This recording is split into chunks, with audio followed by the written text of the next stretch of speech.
Spare Element, Episode 7, recorded 1 August 2012.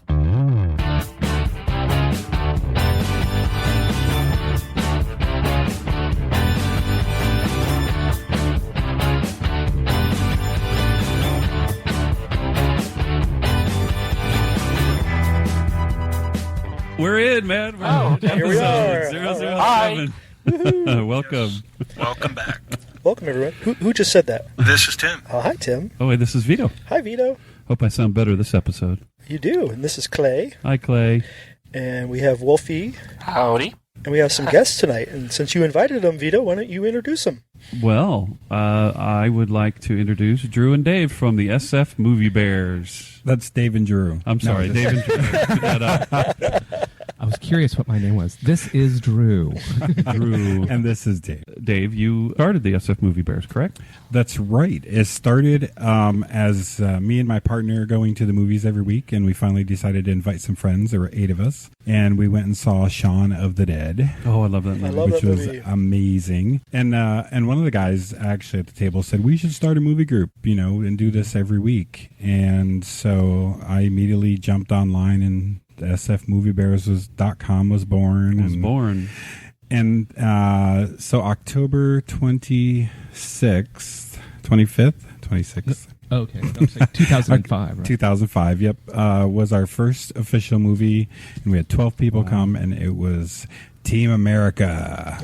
Oh, yeah. Team America, something police, right? Durka. American Police, or do something like that. The puppet things? Yes. Oh, my God. That is one Jihad of the Durka. sickest, dirtiest Now, things ever. was the group in Seattle already going strong, or was SF Moviebears the first and it was the inspiration? No, 'Cause I know Seattle. there's a Seattle group too. Right. Seattle was going first. We actually got some ideas from them and contacted them, and they're I had never asked you that because I didn't know you had known about them. Okay, cool.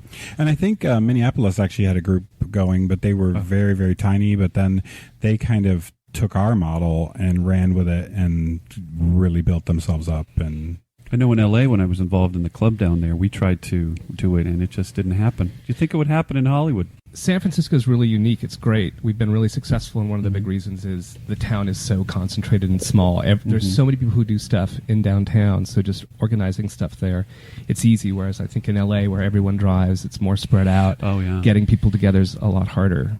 And the public transportation just takes you right there Yep, exactly. to the movie houses. something that's very interesting, and I don't even know if Drew knew this, but when we tried to get the Yahoo group SF Moviebears, somebody had taken it the day before I tried to take it. Oh, I remember that. And How did that happen? I don't know, but we found out that they did not know we were doing something. It was a total coincidence. Wow. And they liked my plan better, the way I was going to kind of go with it. So they gave it to you? Yeah. Yeah. Yep. Okay. They turned it over. Yeah. Okay. I thought they were trying to do stuff wound up trying to do stuff in the East Bay a lot, though. Was that not it? No, that was another person. Okay. Well, great. Have you ever been to a SF Moviebears event, Clay? I've only been to one movie, and then I did Golden Gate tour. That was fun. For me, it's just by the time I get home and take care of the dog and get all settled at home, I feel kind of stuck. Like if I didn't have my little domestic responsibilities at home, I would just leave work, hang out, go to dinner, and go to the movie, and make an evening of it. It would be a lot easier. But I love the format, and everybody's been really friendly. What's your excuse when we do it on a Saturday night? His lover. Is my mic on? I can't hear anything he's saying right now. No, I don't really have an excuse other than I'm old. Well, honestly, that's why we do it every Wednesday. That so many people can come downtown, and then that's why specifically we started doing it once a month on Saturdays, because people especially would want to come from the South Bay, from the East Bay, and there's a lot of people who do retail who are like, I can't do Saturdays. Right. And so there's people I know who do retail who are like, oh yeah, I can always do a Wednesday, no problem. Well, this is Vito, I'm like movie driven. So it's like, am I interested in that movie? Then I'll go. If I'm not, then I won't. And you get to save $3 by going with us. Oh, absolutely. Sometimes more. Sometimes more. Yeah. But we're not going to share that secret. I mean, just know it's sometimes more. Sometimes. Okay. So yeah, there's some money stuff going on behind it, like agreements with the movie houses. Well, with one of them, but it's the Century Theater, who we boycotted for a year. because of the CEO's donation to Prop 8, and we went back to because they opened up domestic partnership benefits for their employees. Okay. They love us. Actually, the general manager is He's a gay. big bear, right? Yeah, and he's a bear. And the assistant manager. Yeah, and he loves his otters, and all the managers there know us and they love us, and they take care of us. So they really appreciate us being there, and they give us some extra perks that we don't get at the AMC. But we've just had a much better time arranging things with them. Like when we went and saw Hunger Games a day early a couple months ago, we could never arrange that. That was at amazing. at the AMC. We just don't have the same connection. Filled up the whole entire theater. Yeah. And they even put on the marquee Moviebears. Oh my God, that's so cool. And it was early. Yeah. It was early, and they love us because we blow out their concession sales. because the fatty fats love to eat. Not even fatty fat. I mean, The bear boys. even if you work out a lot, you need extra calories. That's true. That's true. I mean, when we work out a lot, it was cool. Now, I also want to mention Ryan. Ryan actually was instrumental in helping me set up the podcast.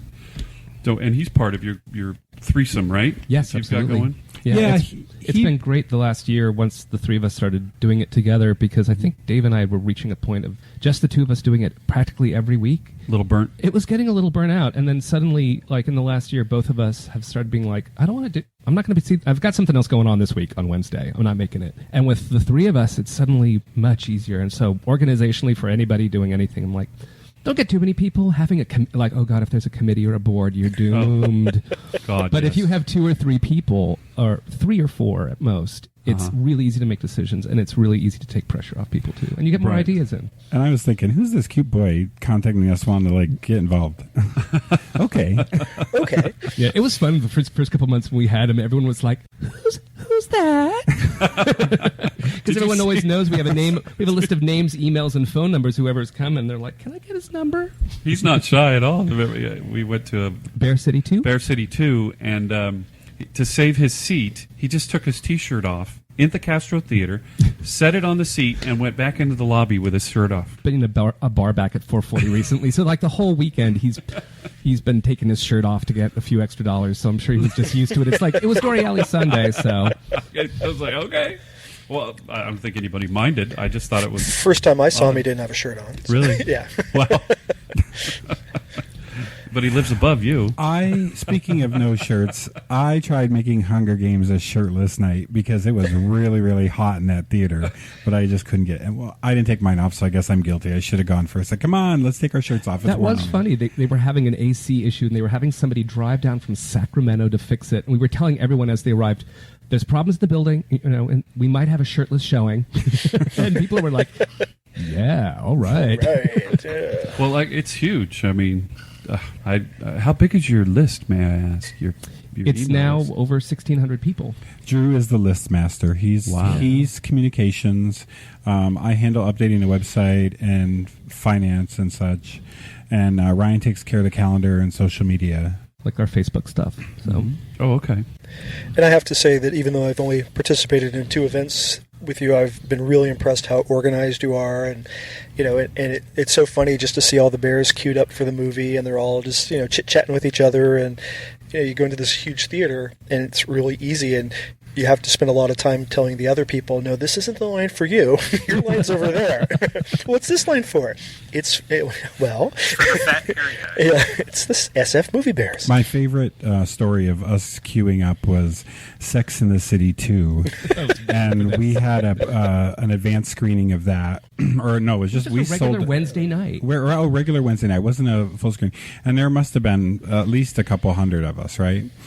And so I don't know if you guys know Dickie Boy Shaped Box. He's a DJ. Yes. But he was standing in line, and these 3 girls who were all dressed the part walked by and said, God, there are hardly no women here. And without missing a second, Dickie said, yeah, but there's a lot of girls. I love Dickie. Oh, boy. But I think a shirtless movie night might be an idea for us to do sometime. Because one thing, we're always looking for new ideas. One thing I've always been jealous of, the Phoenix Moviebears are even doing it now. Because it's so hot there. There are no drive-ins left in the Bay Area. And they go and have 2 or 3 drive-in movie nights in Phoenix every year. Yeah, so what we've got coming up is Total Recall is coming up on a Wednesday, and then we're going to do The Campaign with Will Ferrell and Zach Galifianakis, which looks really hilarious. And that's going to be a Monday. Now, sometimes we do Scary Movie Mondays, and Will Ferrell and Zach Galifianakis. It's a comedy, but they're both scary. So we're going to do that. And I don't know. I'd say Zach's hot though. well, he doesn't have a beard in this movie, and I don't know. He's just and that accent or whatever he's doing in the previews is pretty scary. So yeah. And then Paranorman, we're going to have. I really want to see Paranorman. Oh, that one looks good. They're re-releasing Finding Nemo in 3D in September, and I'm really excited about that because it's my favorite Pixar movie see that. ever. Absolutely. I don't know if any of you have seen the trailer yet for the new Oz movie coming out next year. I heard something about Oh my that. God! Get on iTunes and look at it. It's The amazing. new Oz movie? Oz the Powerful. Oh, yes. Oz or Yeah. it's amazing. This story, it looks like it is the story of the wizard as opposed to the story Basically, of. like, you know how Wicked was the story of the Wicked Witches before everything that was there? It's basically the story of Oz before the Wizard of Oz. So it looks amazing. The special effects, I think, are going to be great. I'm a big special effects movie fan, so sci-fi, special effects, and stupid comedies are my. What's your favorite movie? That's a good pretty question. random. What's your favorite movie, Drew? My favorite movie ever? Yeah. In America. You probably haven't seen Never it. heard of it. It was a movie that came out a few years ago about an Irish family moving to New York City and That's trying to find work. And so depressing. Oh my God. I love movies that make me cry. It's like Potato Famine. If there's ever a time that I want, just to I'll have what bawl, she's I'm like, having. I'll pull out E.T., watch that, and cry. I've done that. Clay, Just what's your to favorite cry. movie? Well, I default to like Sound of Music. I'll think of some other ones. I have like 10. Oh, So I Married an Axe Murderer is one of my favorite all-time movies. Great Is it? And San Francisco Ellen- movie. And even though Dave asked Clay to respond, that was Vito. But I will, I'm sorry. piggyback on that because I used to live right up the street from the bar where they filmed the bar scene for So I Married an Axe Really? Murderer. Yeah. Awesome. Oh my Right on God. Polk and Who was in that? Mike Myers. Mike Myers. And I can't remember her name. She's in a new TV series with Tim Allen right now. Oh yeah, that's right. Yeah. Yeah. So what is your favorite movie, Clay? I have to say it would be Running Silent with I think it was Bruce Dern. It's a really old Sci-fi. sci-fi Silent movie. Running. Silent Running. Yeah. Silent Run. What did I say? Running Silent. Silent. I'm Lex Disick. Leave me alone. And That's a great film. That's a really great it was film. one of those things where this is how old I am. I was flipping the channels on the TV because we didn't have a remote. And of the 3 channels that we had, this thing came on, and I literally sat there glued to the television. You liked the little robots, didn't you? I loved everything about it. I mean, being in space and just The domes. oh my God, we're polluting our Earth so badly, and so if you have a chance to see it, it's really Does have a cheesy. message. It's really cheesy, but it's awesome. And Tim? Yeah. For me, I don't know. I have to say maybe Stand By Me might be one of my all-time favorites. That's a great movie. And Wolfie? I'd have to say Sunshine, which was released in 2007 Yeah. and directed by yeah. Danny Boyle. Yeah. And my favorite is Airplane. Airplane.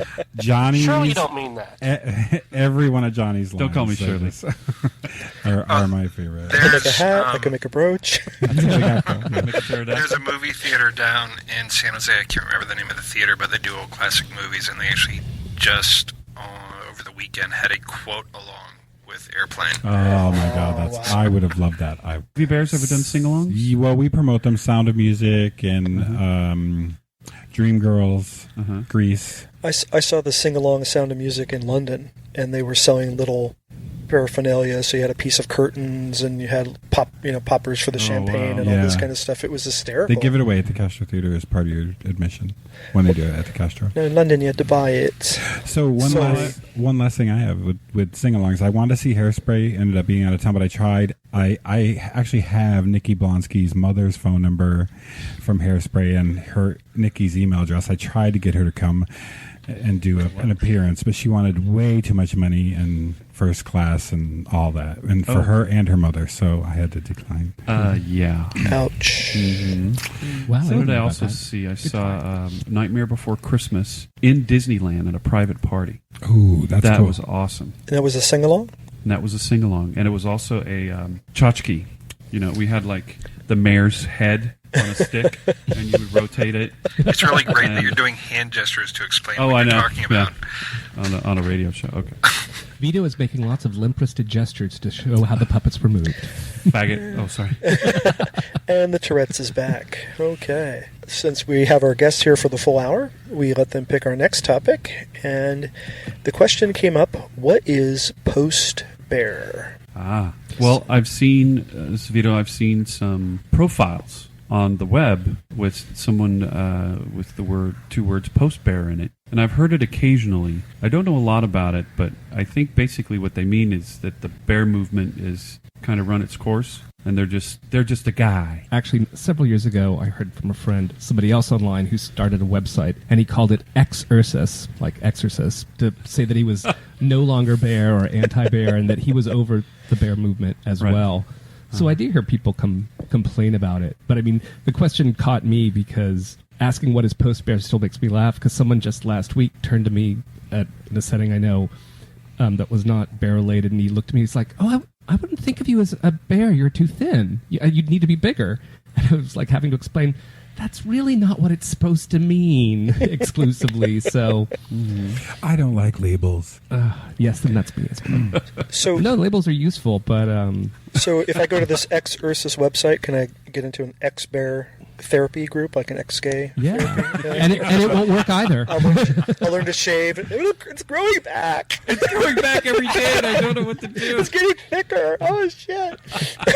The Santa Claus. Well, another thing I've seen, and I think it's related, is, gay boys with beards. So they're detaching themselves from the bear movement and saying, no, I'm just a gay guy with a beard. Well, and we talked on a previous podcast about all the 20-somethings, the hipsters that have beards that seem to hang out with the gays, the bears at Dolores Park here in San Francisco, but they're not really part of it. They just sort of meander in and meander out. Well, it brings up the whole thing, too, about... well, actually, this is a much broader topic as far as, like, what actually is a bear, which... I don't know if we really have the time to talk about that. We could talk for hours about that. But with like Bear Magazine, when they were relaunched, their whole thing about large guys aren't bears, or aren't necessarily bears, and they were only going to focus on thin and muscular guys as far as people that they were going to be featured in their magazine. And yeah, it was like their way of helping everybody out with their health. It's the way I took it, is imposing their view of what people should look like for health reasons, as opposed to the fact that most of the guys that seem to come across as quote muscle bears close quote are tweakers that used to be circuit people. Well, and they're just got old and fat. Generalization, though. I don't want to offend the muscle bear community, Well, I mean, yes, it is a generalization, and it's not something that I personally care a whole bunch about, but I certainly have noticed it. I mean, there are plenty of now older and plumper former circuit tweaks that are now bears. Just like there are plenty of guys that are bears now that used to be drag queens. Yeah. Or here in San Francisco, there are plenty of bears that are drag queens. Because we have a whole gender culture going on here. But yeah, so what is a bear? It is a really good question. So if you don't even know what a bear is, it's definitely changing in this city. I've definitely noticed that. If bear originally was supposed to mean like an expansion of definition of what men are if they're gay and accepting lots of people, I definitely see the bear scene has split apart here in town in terms of there being a more conservative bear element, and then he's a bear element. I did, and that was actually not. And we're changing our name to fat boys with who just happen to have beards. And then the chubby or girth and mirth section is definitely split apart from it. I mean, I know that there are specifically like girth and mirth and chubby dances and events that happen in town, but we don't like when we'll promote any bear-oriented dance that who come to us and say, "Can you put something in your newsletter?" Because we really like promoting events that we know guys will be comfortable going to. But we only get more of the circuit bear, for lack of a better term, circuit bear dances getting advertised to us a bit more. We've never had the chub community really approach us to promote their dances, and I don't know why. Well, it's interesting. I always thought of bear was there was a comedian that used to open for Margaret Cho, a black guy. I think his name was Bruce, and he said that he's like, bears, they're great. They're just big, hairy guys that are really friendly and they love to give you hugs.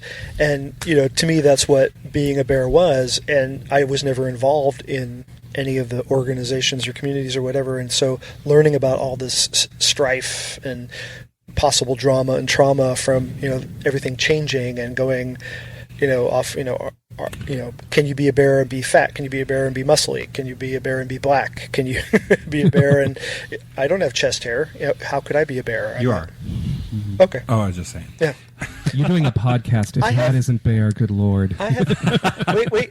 I have 15 now. I have 15. Yay! Oh no, they're in your ear. Okay. Right here. Look closely. But it does relate to the post bear thing. Maybe a better phrase would be like the evolution of the bear community, or we've talked about clubs in the bear community.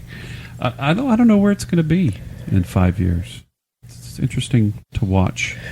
I know that when I finally started growing facial hair in my mid-30s and started thinking, well, maybe I'm a bear, at that time, for some reason, this was the mid-90s, everything seemed to be about smoking cigars and pipes. And I'm like, well, I'm out. That's not who I am. I wouldn't, associate with a group if that's what it means to be a member. And that passed. But, do you remember that for a while there? You couldn't be a bear unless you smoked a pipe or a cigar? Well, that's the leather bears. Oh, Christ. No, there's another subcategory. I classify them as separate cigar bears. Really? Yeah. Oh, I didn't know that. Oh, thank you, Wolf. Oh, jeez. I smoke myself. I don't know. It's weird because I think a lot of the people that are identifying as post-bear were sort of, I have a feeling they were brought up when they were first exposed to the bears and all that, it was typically through bear groups. Like, they'd see like Bears of San Francisco or Ventura Bears or whatever. And they just sort of equated the bear movement with the people that were involved with these organizations, which in most cases was older white guys. So I think a lot of the post-bear thing where that's coming from is like, I'm not an old white dude, so where do I fit in with the bears, air quotes, for those that can't see me? Yeah. So maybe that's a part of it. That's an interesting perspective. What was the younger guys started a bear thing too? Kuma. Is that one you remember? The Kuma kids, yes. Yeah. I know Kuma those was guys. great. Kuma was great actually when they were taking off here in town right when Moviebears was taking off. Drew and Orem. And they would do a dance called Basket, and it was hilarious. We did a Snakes on a Plane movie night with a basket party right after, and it was hilarious. Oh, it was awesome. Really fun. But once again, you remember that? It was that's what I heard about that evening. So drunk. And that's unusual for you. I was like, what? Dave did what? Say what? Well, once again, that's the whole part of the bear group, but they feel disenfranchised, so they have to create subgroup. Mm-hmm. Yeah. Oh, I'm sorry. I've heard stories of bear chasers, of people who are definitely not bears, who's trim guys feeling alienated, going into a bar and saying, people coming up to them, what are you doing here? You're not a bear. You don't belong here. I've heard that story. If anybody ever said that, any of my friends ever said that to somebody, I would rip them a new one, honestly. But I've heard of people saying that. You know what? Actually, I heard of someone that actually wrote to me recently in Moviebears, writing to me that he said he felt out of place and that someone had said something to him. And I wrote to him if anybody had ever said that to you in public around me, I would kill them. No, you are welcome. I was after him, so I wanted him to come back. That's also what it's about. It's if they don't look like what you want, that's fine. But also, everybody chases somebody that's not like them. And that actually, I think, is always coolest in the bear community, is there is the most fascinating pairs of people. It is not about looking exactly like your partner. And to all the cute trim guys out there who get turned away by that other bear, just come my way. Says Dave. And become part of the gaggle. And Drew. Yeah. But don't tell Drew you're going after Dave, and don't tell Dave you're going after Drew. You don't want to go there. Well, I think, Tim, you brought up a really good point. If people felt alienated because they perceived the bear groups to be old white men, it has a lot to do with role models, which is a common issue in the gay community that, I know. I turned 52 this year. When I was a kid, the only gay role models were, Charles Nelson Riley and Liberace and Paul Lynde. Exactly, right? And Mr. Smith from, Lost in Space. And he wasn't actually gay. Well, Just came His across character it. sure was. yeah. Yes, okay. Concede that. I love how this movie theme keeps continuing. Yes. Continues. All of our stories. Well, speaking of which, there are a lot more movie options and video options out there now between the internet, classic theater. We just had a premiere here in San Francisco last weekend of Bear City 2. That's certainly one perspective on the gay community. And then there's a new video, or what do you call that, a webisode? A web series. Web series of where the bears are. Yes. Some Yeah. great guys in L.A. And are putting then- that on. No, you I do. came from San Diego, but No, I know the guys Yeah. that are doing it. And then the other more recent thing that came out was there's also documentaries, and Vito was in one, a bear story. So let's talk a little bit Bear about story is from years ago, from years ago. but the documentary that just Are happened confused. here was called The Bears of San Francisco. Ah. But it was unrelated to the club. But what it is these kids came up from Chapman College from Orange County, decided to do a documentary on the Bears, and somehow they got pointed to Jeff Glover, and then somehow they got pointed to me and a bunch of other people, and we did a bunch of interviews. And so that was like how long was that? Was that? it's about 5 to 7 minutes. Yeah, it was Yeah, pretty it's like short. 7 I was minutes in that. long. Yeah, you were in, Dave. You were in it too. So those are all solo scenes? You were just stroking it? Oh, I'm sorry. Different kind of video. These are non-porn. I get it now. Yeah, it was, It's- It was part of the film festival. Yes, it was part of a film festival. yeah. They had a program on a Sunday called Bay Area Buffet. It was all Bay Area filmmakers or Bay Area topics, and yeah, that was one of them. It was good. Yeah, I got interviewed on the couch, and I had to ask Jeff because I hadn't seen it. I'd seen it a couple months ago, and then all of a sudden it came out, and then I was like, Jeff, did I say anything that could embarrass me? Well, let me ask you something, So Vito. it's a creepy afterthought. Vito, were you speaking? Yes. See, that's a good follow-up question. Well, and to talk about Bear City 2, I thought it was wonderful. I thought it was well done, well acted. The timing was great. I was very lucky to meet the director, Doug, and he actually wants to have us interview him on the great. podcast. And it'll be our first remote interview if you guys want to do it. Sure.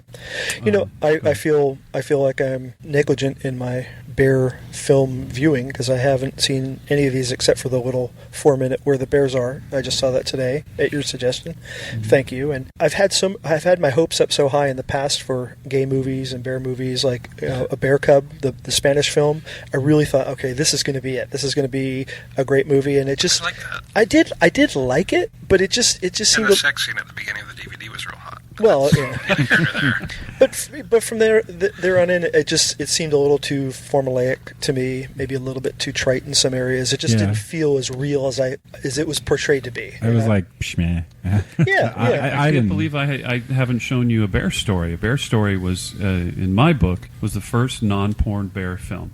It's 20 minutes long with my guys in L.A., with my buddies in L.A., Kevin, Sean A., Dean, and I was in 2 scenes, but I mostly did stuff in the behind the scenes, like the extra wrangler, and I helped with some lighting and things like that.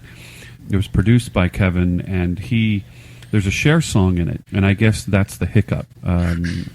I hope I say this right. The major gay channel, which will not be named, had some issues with some licensing, and that's why. But he's working on it. I talked to him a week and a half ago. Kevin, he was a star and the producer and the director. I take that back. He was not the director. Vinny Mitzelplick. He has a stage name. Vinny Mitzelplick. I'll have to check it out. Anyway, That's the name from like a Superman comic. yes, Right. it's the guy from the other universe. Mixelplick. Yeah, exactly. You have to That was say his backwards or something like that. That was and you his get, like, director name for A Bear Story. Anyway, so hopefully it'll come out again. But I can do private screenings with you guys. I have permission to do that. I'm just not allowed to put it on Facebook, not allowed to put it out. but I have a copy of it, and we can watch it. It is the cutest little cool. love story. I've never seen that. I'd love to see it. It is so great. That'd be great. Us talking about something that we watched that our listeners can't see. I know. I'm so sorry, but you can see the web series. Oh my God, you guys! It was so spiritual. There'll be a link for the web series. I'll actually ask Kevin if I can put a link of a bear story on. We'll see what happens. You know, one bear movie that we were building up this list before that we didn't mention, we helped promote at Frameline this year, a movie that came from Turkey that basically won all these Turkish Oscars. It's sort of like, this one was called Zene Dancer, but it's a dramatized movie based on real life about this a young man who was a very beautiful young bear named Ahmet Yildiz, and how his family killed him. He was the victim of an honor killing. And it was we helped promote it. It was really powerful. And like, as you guys noted before, I like to cry at the end of a movie, and there was not I a definitely dry need the link for that. Well, we'll be getting the movie from the filmmakers in the near future, and the guy who helped promote it as well, who was a friend with them, Noel Casale. I'll definitely put out a shot for him. He's going to get a DVD of it, and he wants us to help promote another screening of it in some venue, so it'll come up. But it's different, and it's another international film. But this one's actually real, and so it was really interesting, and definitely, in a radically different culture from our own. I saw the previews for that, and I've lived in Turkey, and I was really intrigued by that. So I look forward to seeing it, because I never got the chance to see it in the theaters. Wow, not as light and fluffy as Bear City 2 or the web series we have, but you need some of each. Speaking of Bear City 2, did you cry at the end of Vito of Bear City 2? I did, and the guy that I'm dating totally gave me a hard time for crying. I cried too. I thought it Where's was that little pup? Let me slap him around for you. I have to say, Bear City 1 I liked, and Bear City 2 I liked even more. I thought Bear City 2 was done really, really well.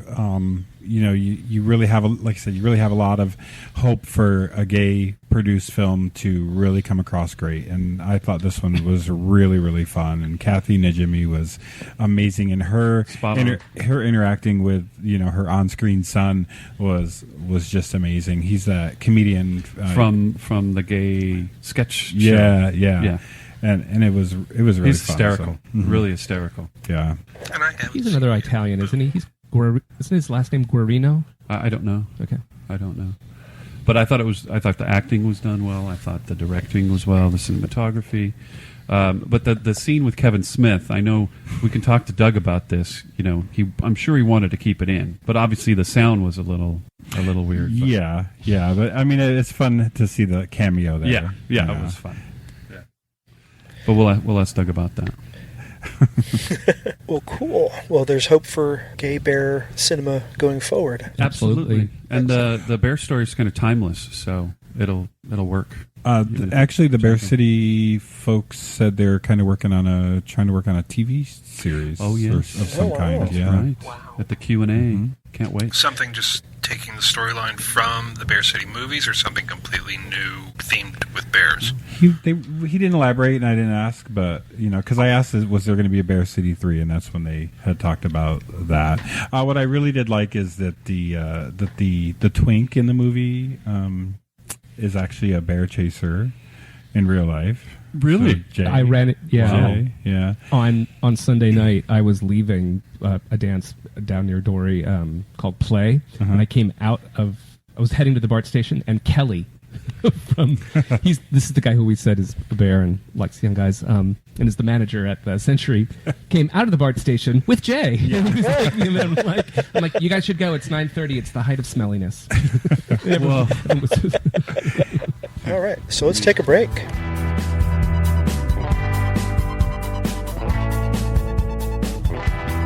Oh, I wish I had recorded that. It's not too late. Go ahead. Speak into your heart, Vito. All right, I will. And we're back with that. Yeah. Let's everybody introduce ourselves again. This is Tim. This is Vito. This is Clay. This is Drew. And Dave. And Wolfie. Ta-da. And that heart joke is, I was given microphone instructions at the start of this that I should imagine a heart enveloping the foam around my microphone, and they were like, speak. Always have your mouth speaking into the heart. Otherwise, you get dirty looks. Sounds like a group therapy session. Speak into your heart. It's well, true. it is kind of, isn't it? Yeah. It is. I can feel the therapeutic benefits even now. Yes. Yes. Well, you may need therapy after our next topic. Somebody does. In Colorado, during was it the midnight showing, the premiere? It was the Thursday night midnight showing, and staying on movie topic of Dark Knight. Yep, and this 20-something-year-old killed 12 people and injured 70. Well, I guess so. he, while the movie was going on, he broke into one of the back doors at the base of in the front of the movie theater and had tear gas, and the moviegoers thought that it was part of the experience, so they really didn't panic until they realized that the people next to them were getting shot. And then they panicked. But his hair was red, and I guess he thinks he's the Joker, right? Yeah, he claimed to be the Joker. But if I don't know a lot about Batman and the Batman comics, but I have seen some of the Warner Brothers Batman animation episodes. And in the future, there's the Joker's been dead for years, but there's these young people that are just hooligans. I can't remember what they're called right now, but they have a specific name for them. And that's what this guy. None of you guys are into comic books. I can fill them in. That's what this. I read the last really big and successful Batman comics I read, the graphic novels, were the Frank Miller ones, and they've been a big inspiration for the current movies and the Joker character. But I don't know about this. I'm certainly no comic expert anymore. What disturbs me is, that could happen anywhere. It really could happen anywhere. It could happen on a night where we have a huge movie group and all of our friends are there, so it's really sad. We took a donation on the night we did Dark Knight, and sent it on to a group that was raising money for the victims of Colorado, and wow. in our newsletters for the next they're called the New Venture Fund, and they have a specific collection within their organization to help the families and victims in Aurora. Wow! So it's really great that they're helping. Not that it happened. Yeah, it's just life is so tenuous, and we're so spoiled in our modern world because, I was just not feeling well the last week, so I got to watch a lot of daytime television and documentaries, and they were talking about... That certainly won't make you feel better. No, but it does help you realize how good you have it now, because death was a daily part of life for, up until just maybe 3 generations ago. In that short number of generations now, we don't expect to die of a cold or the flu, or to be slain, and yet it still happens even now in our modern world. So a very interesting story that I found was a woman who had a very similar experience in Canada. She was at an event where a shooting occurred and some people died, and she was very close to that, and then she died at this event. So the 26-year-old woman, she's a sports blogger. Yeah, I was reading about that. That's just terrible. She, escaped. Well, speaking of another movie, what's the one where death follows the people around and can't be avoided? Final Destination series. I've never watched any of those, but I know they had a big cult following. The notion that you're fated for some horrible death. Yeah, and you can't escape death. Well, you remember that Air France flight between Rio de Janeiro and Paris that broke up over the Atlantic at high altitude? A woman who missed that flight, she was late getting to the airport, got home, and then just a few weeks later died in a car accident in Switzerland. Oh, bizarre. Yeah. I know there's a lot of bizarre stories, especially around all the survivors of the Titanic. There's a lot of people who died strange deaths or drowned. But a lot of times if they had it, and in that era, to travel anywhere, you still had to use a big boat. Like, whenever they got on a boat, they would not mention to anybody, oh yeah, I was on the Titanic. Yeah, I wouldn't bring that up either. Oh my gosh! Did you find the name that you're looking for? You can post it online. Yeah, I'll have to. I'll find a link or something. Basically, they're like hooligan kids that roam the street, wear makeup. And they're emulating the Joker, even though the Joker had been dead for 20 years or something. And this is what this guy reminds me of. I even saw in our subway here in the city some kids dressed up like that, and it was not Halloween, and I knew what they were doing, and it was pretty scary. Are you sure it was that, though, or was it anonymous? No, it was. I talked to them a little bit about it, and they were. That's what they were dressed up as. It's like, really? Uh-oh. That's what you're emulating, huh? Nice. Enough of that nonsense. Let's go on to some other nonsense. Lately in the news, there's been this whole brouhaha about the... folks over at Chick-Fil-A. Chick-fil-A. That's it. Chick-fil-A's. Chick-fil-A's. Your opinions? Your well, we talked about it last week, but last podcast. A lot of things have happened, though. Yeah. My favorite. This is Drew. My favorite to come out of this, because I've been hearing about Chick-fil-A forever, and I like cooking a lot, and so finally I saw this thing. I get a daily email blast from The Advocate, and they put this one out for a woman who has her own online cooking show. Her name is Hyla, and she basically came on and said, well, I love Chick-fil-A, especially on my... and she goes, unfortunately, they're closed on my hangover morning on Sunday. She goes, but I have lots of gay friends. And she goes, well, how do I fix this? She goes, well, I'm going to teach you how to make a chicken fried sandwich at home, and I call it Chic-Fil-Gay. And it's this great little video about how to make a sandwich at home, and it made her a total web sensation as well. So good for her. She deserves it. Now if she can give me the instructions for making the Polynesian sauce to go with it. You know, everyone is confounded by there's like so many comments on the page, but everyone's confounded by the Polynesian sauce. Yeah. So Wow. I'll double check. I think there's something. Last time I went to Florida with my partner, we passed the Chick-fil-A, and I was like, let's go there. This was a while ago. This is February. And he's like, we are not going there. That's, the evil empire. And so I saw him starting to eat at Carl's Jr. when he moved here for lunch. And I said, you have to stop eating at Carl's Jr. They're the same evil empire. So, did you know that In-N-Out is also kind of religious? Yeah, if you look at the bottom of their cups. They are, but they're, I don't know. Just so about clear, I mean, a lot of people don't get that the whole thing about Chick-fil-A isn't just about what their CEO said. It's about the money that it's about what they've been doing with their profits. Right. Because they donated a lot of money. Oh, who cares about what their CEO said? I mean, anybody can believe whatever they want, which I believe too. Like, I couldn't give a shit about what individual says. There's a thing on Huffington Post, and there's 5 things that you don't know about Chick-fil-A, and one of them was that they donated a lot of money to a group that actually tried to get Congress to not... Yeah, the Family Resource Council, I believe. Family Research Council. And they wanted Congress not to come out against the Uganda kill the gays thing. Right. This is the kind of mentality of these people that you're dealing with. Right. We boycotted Cinemark for pretty much the same reason. The CEO Donated essentially $10,000 to support Prop 8 in California, and that was just $10,000. And it was actually really stupid of the corporation.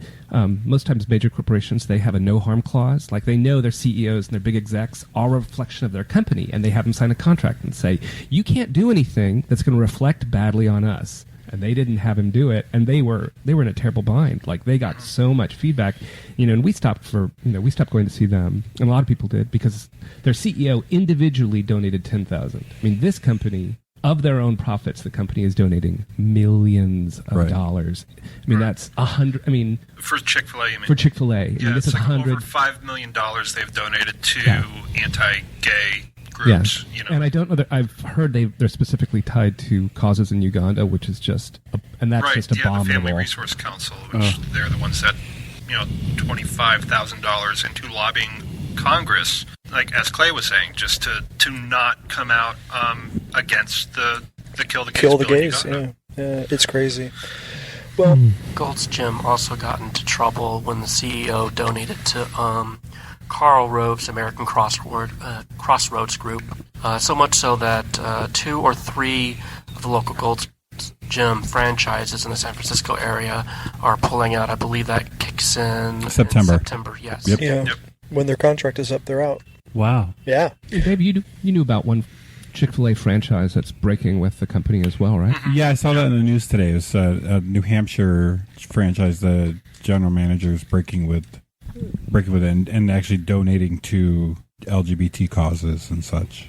So right. There's quite a pushback. I understand there's, they're coming up with ways to not get them approved in new cities, looking a little bit closer. Well, and then there's other even subtle things that just show their lack of integrity. When the Muppets, Jim Henson's company pulled the Muppets from their kids' meals, they put up signs that said, well, we're voluntarily not offering these anymore due to, made it sound like it was a defective product situation. Yeah, a choking hazard of sorts. Yeah. No, I love that because it said, even though there have not been any actual demonstrated injuries to children, there is the possibility their fingers might they were finger puppets. Yeah. The possibility that the finger might be stuck in the finger puppet. Well, see, that's the problem with this company is they're extremely overt about everything, and they say like "God bless you" after you order your food. They have employees are encouraged to read the Bible on their break in the dining room.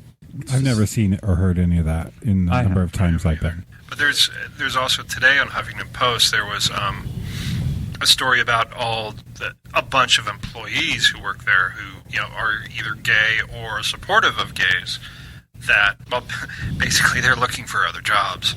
Or somebody who is gay, who's as a part of his job needs to be out in a mall food court giving out samples, and somebody saying, "I hope you choke on that." And I saw something on TV today where they had the supporters out in line, because it was Customer Appreciation Day today. Yeah, Mike Huckabee created the Chick-Fil-A Appreciation Day. And one of the people that was, very upset about all this, she was a supporter, and she's like, "Well, you can't even speak your mind without somebody boycotting you." And Bill, my partner, is like, "Yes, you stupid bitch, that's exactly it. You have the right to speak your mind and donate your money wherever you want, and we're going to vote with our feet in our pocketbooks." I mean, you're not being persecuted because you're being boycotted. You've chosen, your entity has chosen to make this, unnecessarily vocal statement. So you do what you want, we'll do what we want. It's just that simple. One of the best political cartoons, I'm going to have to describe something visual. There was a great political cartoon today I saw, and it was somebody at a counter at a Chick-fil-A. And the guy's asking for water from the guy at the counter, and he's like, "Right over there, sir." And there's two different water fountains. One's really nice, one's really beaten up, and they say, gay and straight. And I've actually been impressed with people, and someone else I knew made the joke. They made the comparison to the segregation speech of George Wallace. Chick-fil-A now, Chick-fil-A today, Chick-fil-A forever. Yeah. But people are beginning to say, like, we don't accept prejudice against African Americans or people of any race in businesses. Like, why is this acceptable for it to be, this kind of prejudice just because people are gay? And people are becoming equally. We have to have something. Yeah. Seems like there has to be something. So apparently there's this quick service restaurant score that quick service restaurants have. And before Kathy's interview, their score was 65, which is well above the average of 46. 46 is the national average for most quick service restaurants. What's the highest, 100? It could be. It doesn't specifically say. But it has dropped in just the time of his interview and last week, 39 for people's approval of the Chick-fil-A franchise, Chick-fil-A restaurants. Well, I hope they can sustain themselves on their core group of racist, homophobic, bigoted idiots, because... Well, I'm hoping it's a small group. No, fortunately, there's just a lot of people that don't care.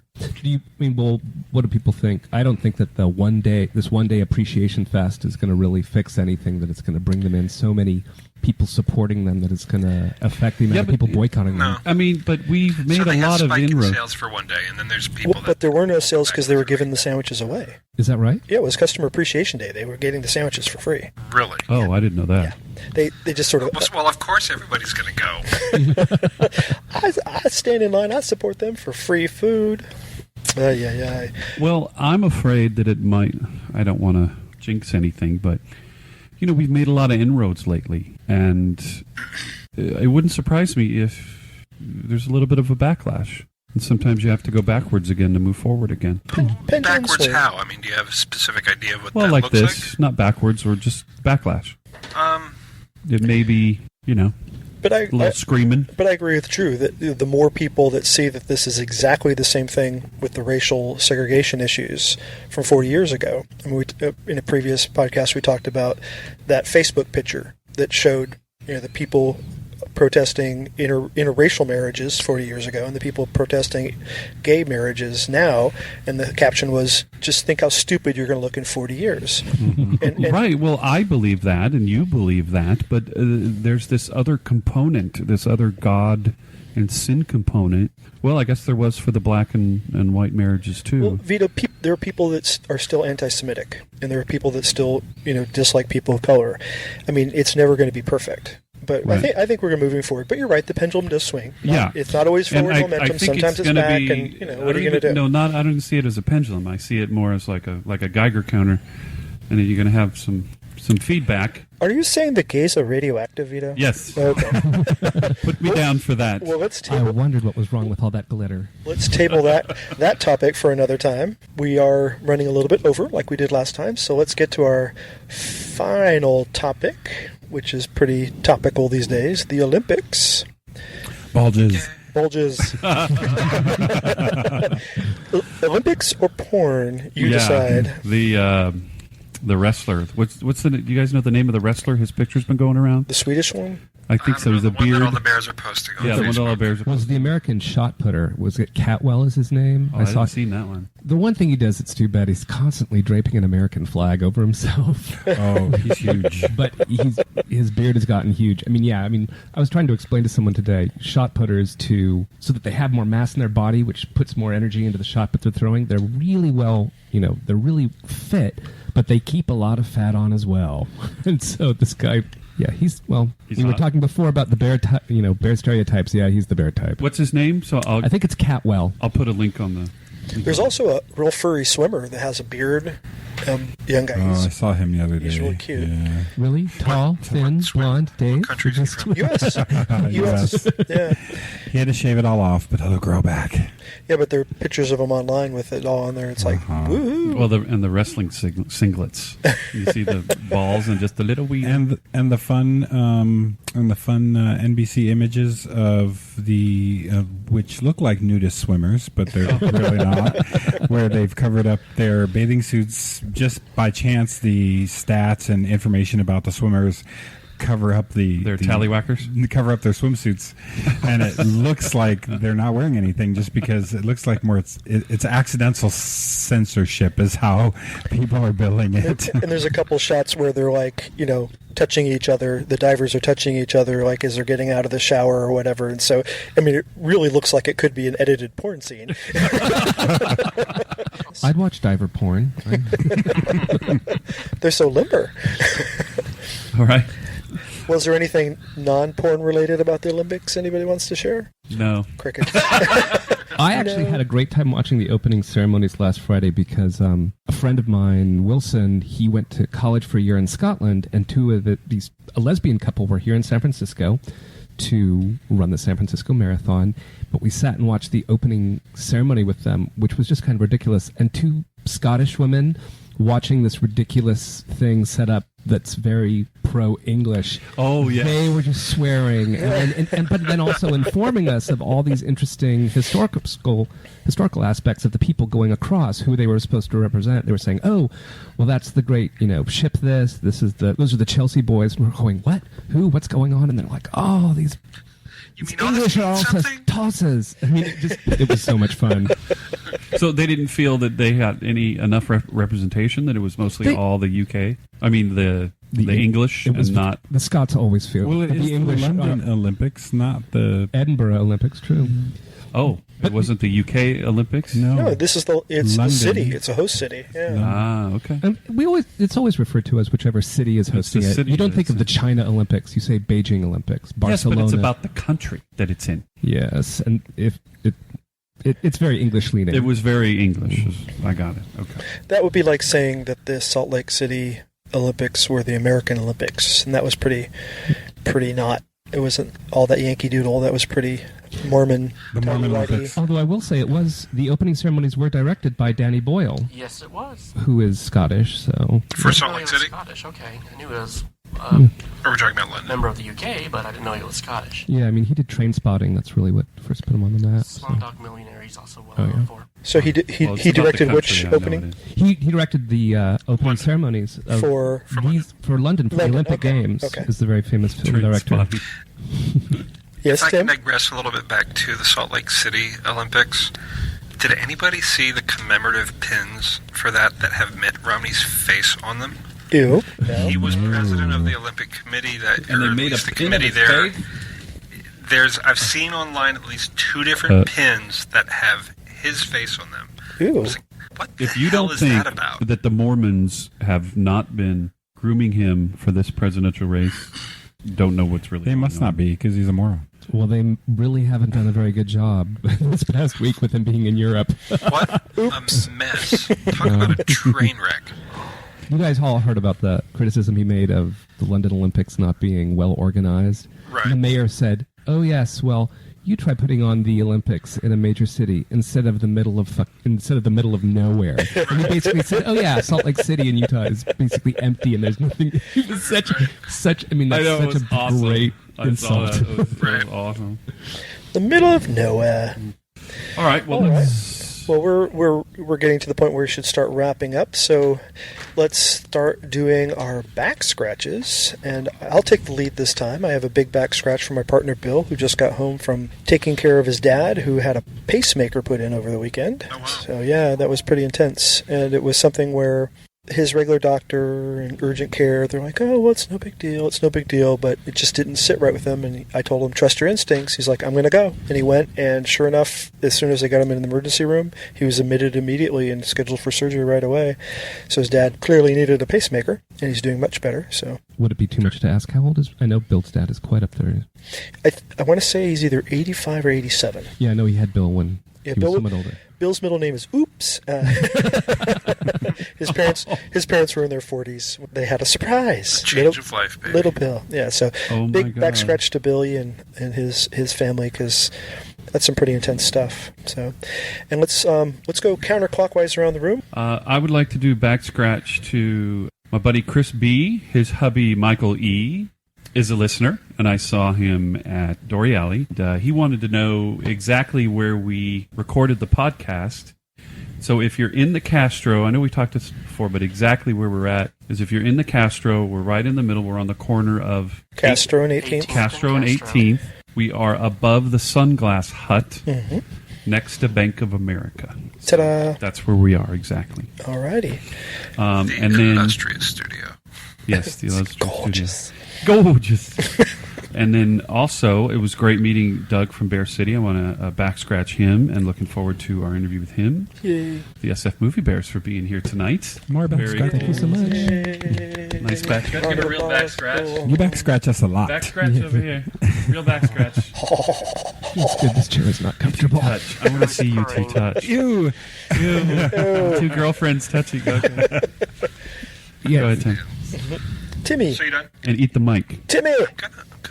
I'll eat it. Back scratches. I actually don't. I'm usually more prepared than this. Dave and Drew, thanks for being here. Back scratches.